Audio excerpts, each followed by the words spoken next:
Welcome everybody on Facebook, and this will be Dr. Everett Ramsey. Let me see.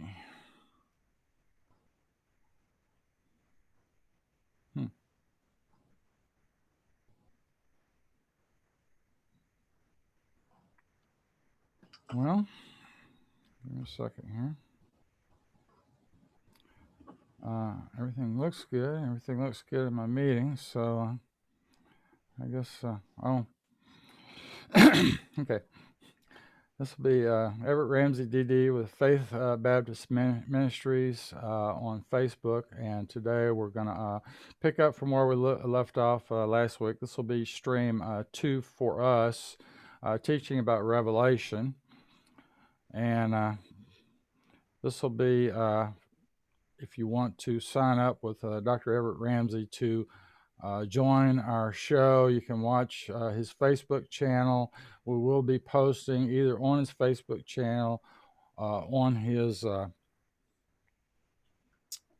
YouTube, or his website. The good part about his website is you can go down here at the bottom and you can send him your name and your email. He's got a newsletter. We've got many videos. He provides a USB thumb drive with I don't recall how many videos we've got now. What was it, about 140 videos, I think, or something like that we've got right now that we can provide. Yes. All right. Well, and I'd like to let the people know that you are Dr. David Ewing, and he's the one that's making the teachings on Revelation. I've asked him to come on, and I'm sort of being his guinea pig for this. So, but he does a great job, so I hope you'll enjoy it. Well, and we'd like people to actually join our Zoom meeting. I've got your YouTube channel now, and we do a Zoom meeting twice in fact, we're doing this through Zoom, but we do a Zoom meeting for our church twice a month.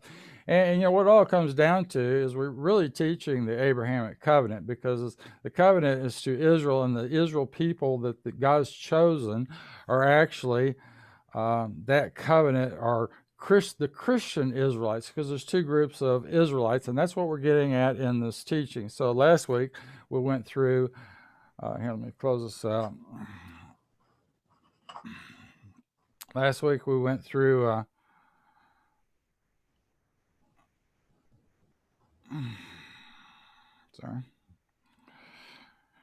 and did our first stream, and let me pull that page up real quick. This is a little bit complicated, more than what I thought, but because I've got some notes here and I want to go back to these notes. Last week we covered a lot about the connections. I showed there were 12 connections to the blessed in Revelation, and that those are the Christian Israel people, because blessed refers back to chapter 12:17 and 14:12. And those are, in 12:17 especially, are the children of Sarah, because it's a prophecy from Genesis. So that's where we're going today.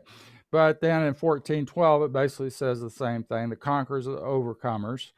There are 12 tribes from chapter 7, but that actually came from Revelation 5:9, which came from Revelation 1:6 and 7, which are the kings and priests, who are kindred people speaking different languages and living in different nations. And that's how it states it in chapter 13 and other places. So what we didn't get to was how that connects back to Genesis. That's what we're going to cover today. So we went over the royal priesthood, holy priesthood, and everlasting priesthood, and all those connections last week, because that is the first thing that Christ told the Israel people when they came out in the Exodus. And when they came out in the Exodus, by the way, that was actually a prophecy. So that prophecy came from Genesis 15:13, which is where we're going today.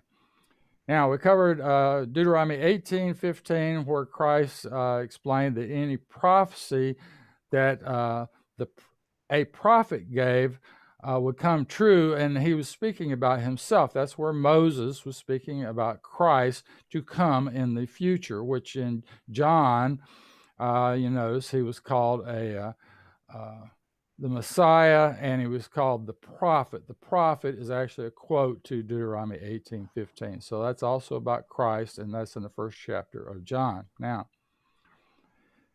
but it was the Israelite people that believed on Yahovah. And last week we mentioned that right now these Christian Israelite people then that we connect the dots on are being deceived by sorcery. That's Revelation 18:23.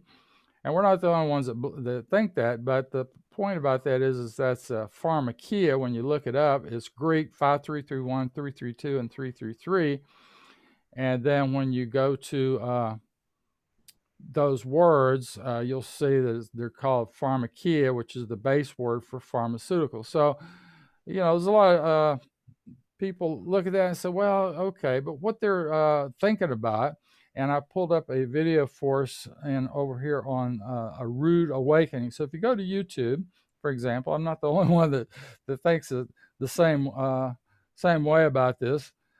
Michael Rood, we've been over here, I think we were here last time, and I pointed out about Dr. Jones's teaching about how the first alphabet came from the writing of God. We showed his book, and that writing where that Hebrew alphabet started was when Yahovah wrote on the Ten Commandments on the stones. And Moses, you remember, walked them down the mountain, and he broke them, and then he ended up making another set. But that writing, that the finger of God was written there with the finger of God, that was the original Hebrew alphabet. And what Michael Rood has been showing people is that right now, I think we've pretty much making the point that the original alphabet actually started at Mount Sinai. And the problem with what they were thinking about before is that they had the chronology, in other words, the dates of the Exodus wrong, which is why you've got all these biblical scholars out here and people involved in archaeology and so forth that don't actually believe in the Exodus because they've got their date wrong. It's been assumed they've been working for at least 2,000 years off a date that was assumed to be correct, and now he's shown that actually the correct date for the Exodus, I think he says in his book, The Writing of God, should be 1447 BC, I think is what he says. And so they were about 150 years off. And when you move that date and get it in the wrong spot, then your archaeology doesn't line up. Your history, secular history, where you've got all this information about Egypt and Lebanon and this country and that country, all the dates that were known that we can establish do not line up with the date for the Exodus. So, but the only problem was they were working off the wrong date. So what and Michael Rood. Now, Michael Rood right now at the moment, I just mentioned to Pastor that he's had a stroke. So if you go over to his website, you might not see him doing anything there for a while. I'm not sure. But other people will be picking up the ball and running with it. So you see he's got just a few short introductions. Nehemiah Gordon, I think, is one person that's going to be teaching. He's got this here, let's just pull this up and then we can come back to it. Oh, well, it's going to play us this ad. Sorry, I hope that sound from that didn't come. Did you hear any sound from that? No. Okay, No. all right, good. Yeah, that's sorry. I got that turned off. All right, that's good. It's really easy to make mistakes. But if you go over here, you can see, I think this is one of the guys that teaches on his show, and this is his producer on the left side. And they're talking about Rood being in the hospital and so on, and that they're hoping that he'll come back. But right here about I think it's about right here approximately, they start talking about pharmakia and this word sorcery, which is actually mentioned 4 times in Revelation. It's in 9:21, and it's in this 18:23, which is very important because in 18:23 and 24 it says the whole world is deceived by this word sorcery. So it's Greek 5-1, 3-2, and 3-3. But also in verse 24, so in 18:24, it says these were the people charged with killing the prophets and the saints.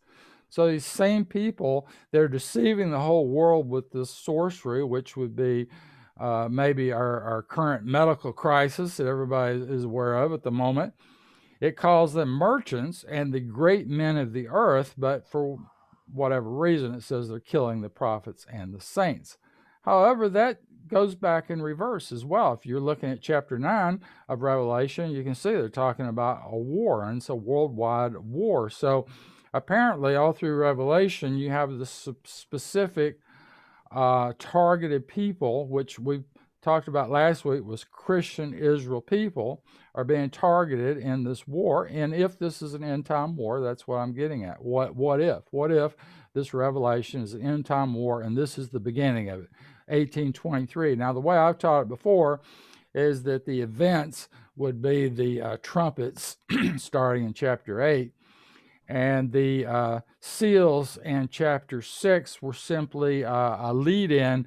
In other words, like a preview of the events.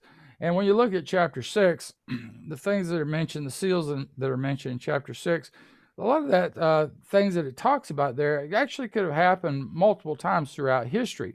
However, I think the trumpet events are very specific to Revelation, and then the vials, the things that happen in the vials are very specific to Revelation, because that's punishment on these people in the vials that are killing the holy people.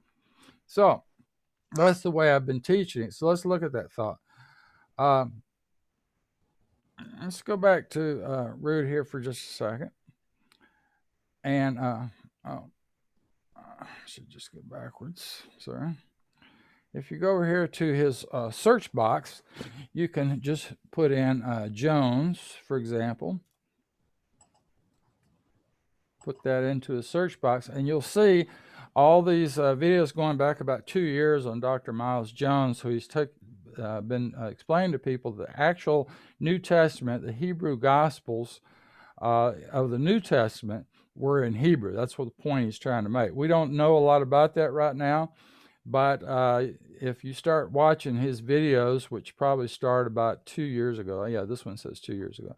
So if they'll go back about 2 years. There's quite a few of them here, at least 8 or 10 videos with Dr. Jones. And you can read all about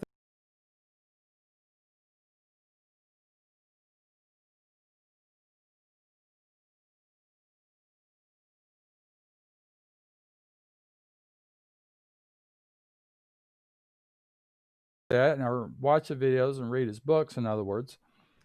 So I've been trying to get people interested in that. But on my channel, what I've been doing here is just posting. This is my website. And you'll notice I've just started a little current event things down here. So not too long ago, oops, I went a little bit too far there.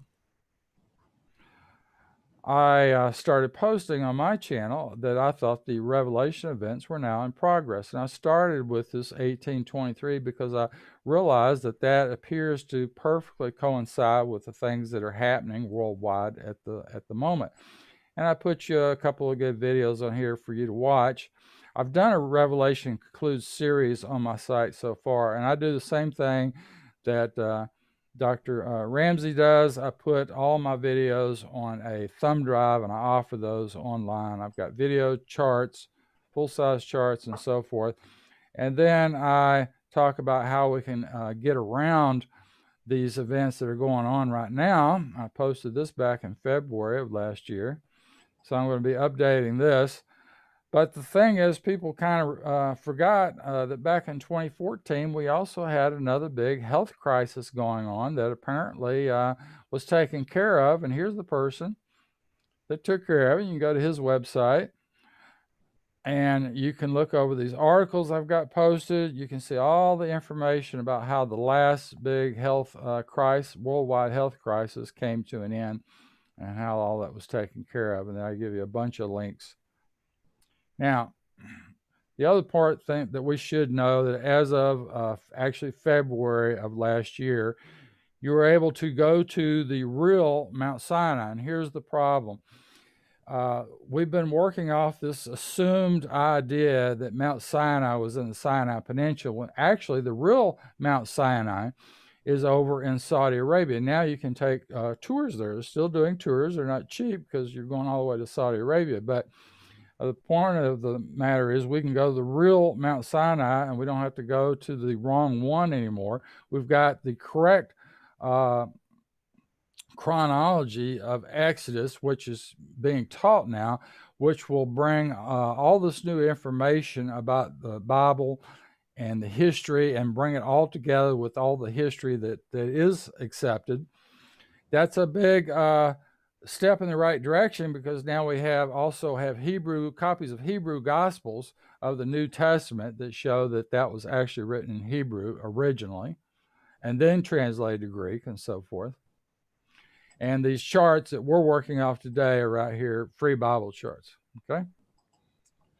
So, oops. Sorry. Now I'm thinking that you probably didn't even see that. No, I didn't. But that's all right. All right. Well, I didn't have that on the right. It looks a little different on one computer versus the other, and I was looking at the wrong site. But at any rate, I'm sorry I kind of missed that. Let me just go back up real quick and go back over what I was talking about. There's my website.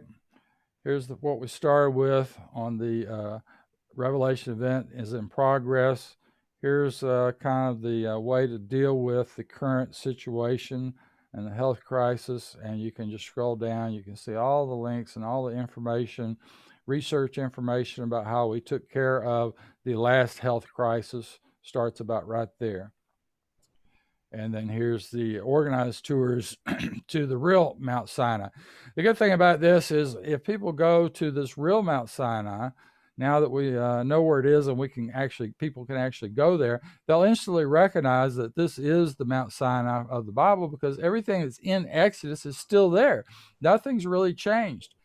Everything you would expect from reading the book of Exodus and Deuteronomy and so forth that you would expect to see at the real Mount Sinai is at this Mount Sinai in Saudi Arabia. So a lot of information there. People just can go over that and look over it. Some recent video on it, Red Sea Miracle, that's been out. You have that available on DVD. There's your book. And then these are the Bible charts. Okay, sorry. Yeah. Now,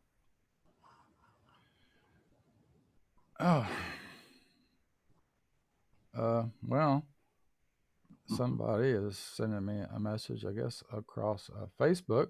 But I am looking at it on Facebook, and it looks good over there. Thing I'm not sure about. Let me just. Okay.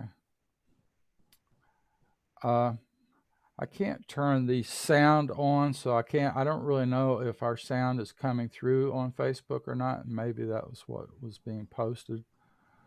Let me just look at it real quick.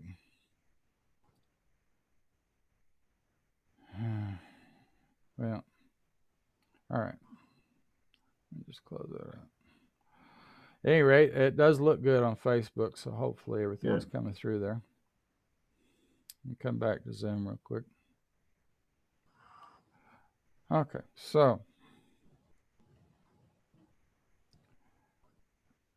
what I've done for us today is, and that's not the right one, let's start at the top. I want to get into my chart on the rock was Christ, because our connection from Revelation back to Genesis kind of hinges around on this rock was Christ that's taught, everybody's familiar with in 1 Corinthians 10:4. For they drank of that spiritual rock which followed them, and that rock was Christ, and that's actually refers back to, cross-references back to Genesis 28:12 through 19. Here again, people have assumed that this rock was Christ that's mentioned, comes back to the rock of Orb, which is where they got their water from when they we're coming right up to Mount Sinai just before they got there. This Christ, as it's telling you here, it's Christ. It was Yahovah when Moses was there, and that's in Deuteronomy 18:15. But here it tells you that this rock, that this water came out of from, kind of jumbling my words here. It's called the rock of Orb. And this is where all the water flowed out that possibly 3 million Israelites. I don't know if you've ever thought about putting a number to how many people you think came out of Egypt. But in some places I've read, could have been as much as 3.5 million Israelites that escaped out of Egypt. Is that kind of what you're thinking? Yeah, that's close. It's a lot more than most people think. Yeah. Well, at any rate, so I went over this years ago, and I pointed out that actually there was another rock. And this other rock was from Genesis 28:12 through 19. And this was the rock that Jacob laid his head on when he saw this ladder to heaven. And he laid his head on a rock, and then he saw this vision. Well, this angel he spoke to at the top of the ladder, that actually was Christ, because when you read this section about this rock, which is called the house of God. In other words, he consecrated the rock he had his head on, called the rock Bethel, or named it Bethel. And then a few chapters later, you'll read about this angel that Jacob struggled with. When you read that story, it connects back to, he refers back to this rock right here in chapter 28, that he says, first it starts out, it talks about the angel is a man.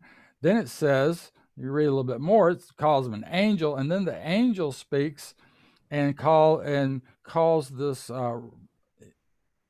rock the house of God. He says, I am the God of the house of God. So he reaffirms, I guess we should say, that the rock that Jacob named Bethel that he is the God of that rock. I guess that's the way to state it. Yeah. And then he changes his name to Israel, which means contending with God, power with God. In various places in Scripture, there's a few cross references to that.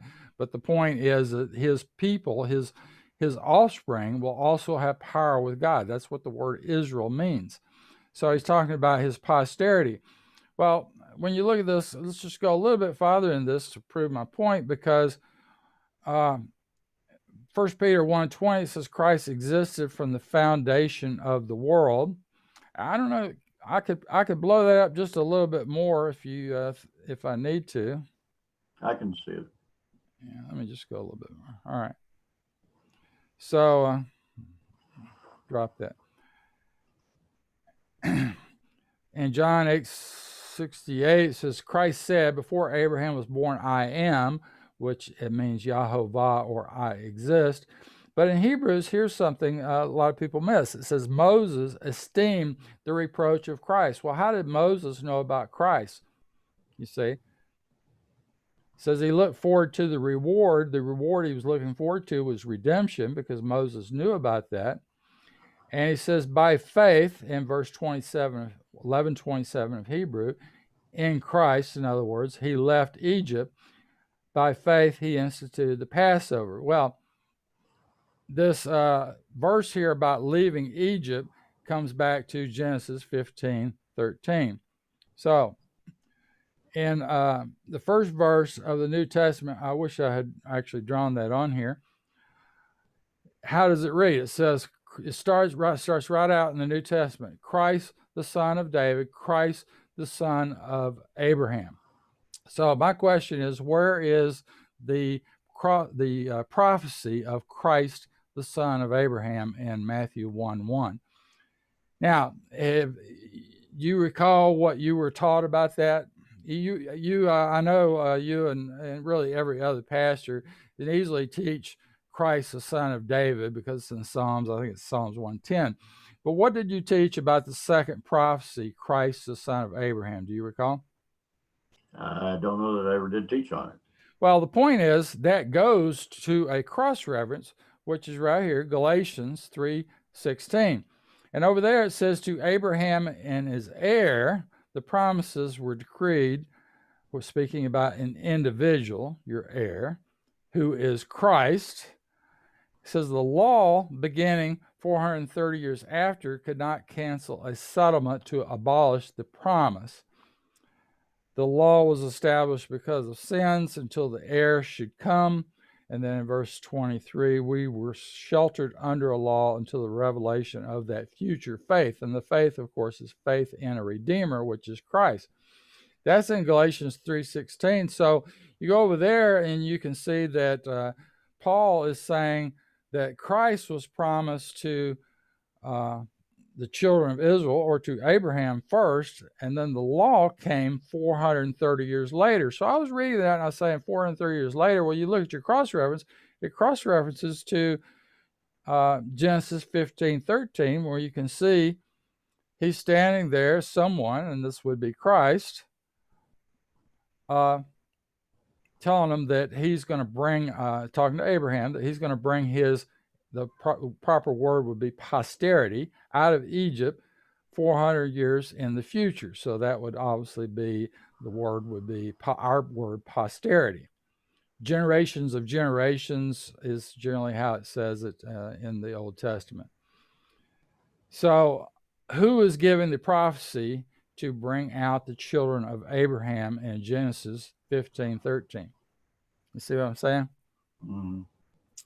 Well, if you back up, of course, you go to chapter 18 of Genesis, then everybody knows we're talking about Melchizedek. And if you look at what Melchizedek means, it comes from Hebrews 7:3.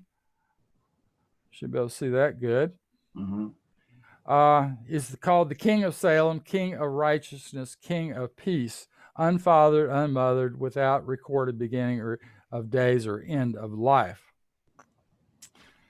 So how many people could fit that description? Well, Hebrew 1:1 starts right out saying that Jehovah, having spoken to our forefathers in times past by the prophets, and these times by a son appointed inheritor of all. If you just read what it says in the New Testament, you would get the idea that Melchizedek has to be Christ. It cannot be a person, because no person could call himself the King of Righteousness. But actually, what it should cross-reference to is Genesis 15:1, where it says, I will be your shield and your exceeding great reward. Now, no man can say to Abraham, I will be your shield. In other words, I will shield you and your posterity and be your reward. A human cannot say that, so it cannot be a human. Now, your King James will usually say it's the Lord speaking. So right here in chapter 14 of Genesis, you have the Melchizedek, which really has to be Yahovah, has to be Christ, or God. It has to be one of those two. Can't be a person. And then in 15:1, that can't be a person. That cannot be a person saying, I will be your shield. So there you have two things that tell you that you have to be talking about Christ. It uses the term Lord, but we can prove that this person, or entity, I should say, that's speaking is Christ. And the reason is, and this is where I'm going to go ahead and sum up, because we're about 30 minutes. And we'll pick up from here. But the reason that we can prove that Genesis 15:1, this I will be your shield, is Christ the shield. That's what this chart's all about. And it's right here. I found this cross-reference when as you can see, I went through all the cross-references about the shield, the uses of the term shield. And when you get over to 2 Samuel 22, chapter 22, you'll see the Lord is my rock, but it also uses the word shield, God of my salvation, tower of salvation, Savior, so on and so forth. Who is a rock but Jehovah? And it also used the word shield. I guess that one, I don't have that written on here. But in this chapter 22, if you go through this whole chapter of 22, you'll see it also reads almost identically over in Psalms chapter 18. So both of these go together. Here it is. It's also in Romans, and then it's in Psalms. Geez, I'm having a problem. I'm looking at that a little bit too far away, but somewhere here it says the book of Psalms, chapter 18, but it's kind of blending in here for some reason. And I can't focus on it. I think we've gone a little bit far enough on this for today. At any rate, use the word shield, rock, and scepter all in the same sentences here in 2 Samuel chapter 22. It's talking about Christ, and it connects the dots on all three terms. And if you just take that backwards back to Genesis, you'll see that was the first mention of Christ. That ties Christ to Matthew 1:1, Christ the son of Abraham, because I will be your shield and your exceeding great reward is just another way of saying that I will be shield you from harm. I'll redeem you. I'll be your rock, which means Christ will fight for you as needed, and he'll be your redeemer, and your scepter of Judah is the way it's mentioned in chapter 49:10, which is the most used cross-reference in the New Testament, is Genesis 49:10 about the scepter of Judah, and that is also Christ. So there's a lot of terms used. For example, right here in Isaiah, the stone of stumbling and the rock of offense, that's Christ. Christ is called the headstone, the cornerstone, the foundation stone. You see, here's cornerstone. All these terms are all used for Christ, and he refers back himself when he's speaking to Jacob that he'll be the God. So he's an angel calling himself God, which means he has to be Christ in Genesis. Right. Yeah. Yeah. Hebrews even verifies that. Christ was Melchizedek, and he is a priesthood under Melchizedek. But you have to prove up Matthew 1:1 because that's a prophecy about that, you see. And everybody teaches the first part about Christ, the son of David. That's easy, and that also refers to Melchizedek. But Christ, the son of Abraham, no one's been able to teach that because they did not know. There's no cross-reference back to the Old Testament about Christ being the son of Abraham. That's what it is. The proper cross-reference is Genesis 15:1. That's what I found years ago when I was started doing this chart and went through all the cross-references in the Bible. Went through about 3,000 cross-references in the New Testament alone. So, and that's how these charts I made are designed. They go over all this proof. There's your vision of the ladder, which started in 28. And then here you go. The angel said, I am the God of the house of God, the pillar stone that you consecrated to me in Bethel. And then he says, return to the land of your kindred. This kindred word, people just take that to mean that can mean anybody, but it's only applied to the Israel people. Right.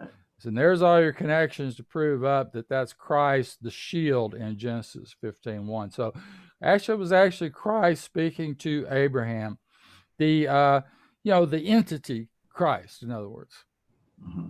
Yeah. Go ahead. No, I'm saying that's just an important thing to point out because people don't know that. Now, next week we'll come back and show you that Gentiles actually are just mean nations on the next stream, and that the nations in context. I also went through and looked up all those in the New Testament. Here's your 98 verses. The nations of Gentiles are easily determined to be Israelites. And here's the main quote, I should say, is Isaiah 42:1-6, which comes from Matthew 12:18. And it's also over here in Acts. When you start looking at these quotes, which are also in Romans and others, I laid it all out here on a chart. You can go to there and you see, well, who's it talking about in Isaiah chapter 42? Well, it's obviously speaking about Israelites. And that is your main quote there in Acts, where Paul said he was going to go to the Gentiles. Well, he's talking about going to his brethren. They'd already spent all the time he could with the house of Judah there in Palestine, and now he was going to go out to the rest of the 12 tribes, which is why Christ said in Matthew 10:5 that he came only for the lost sheep of the house of Israel. And this is where Paul was saying he was going to go here in chapter 13. So that's where we're going to start with next week. That sound good? God bless. And here's the charts we'll be using on that. Right off my site, on the front page of my site, you can just come right over here, and this is what we're working right off of. All right? All right. Well, I'm glad you're here. I might have talked a little bit too much, but I was trying to cover as much as I can in 30 minutes, and I think I guess I did as good as I could do with that. Yeah, you did good. I'm glad you're doing the teaching. I confirm a lot of it, but you know things I don't know, so I'm glad to learn. Well, these charts, trust me, when you go through quite a bit of, well, here, we're going to wrap up our stream here, so I'm going to stop the stream, and I hope you all come next week. Just watch our Facebook page or go to our channel, as I said, And thank you for joining us today. Yep.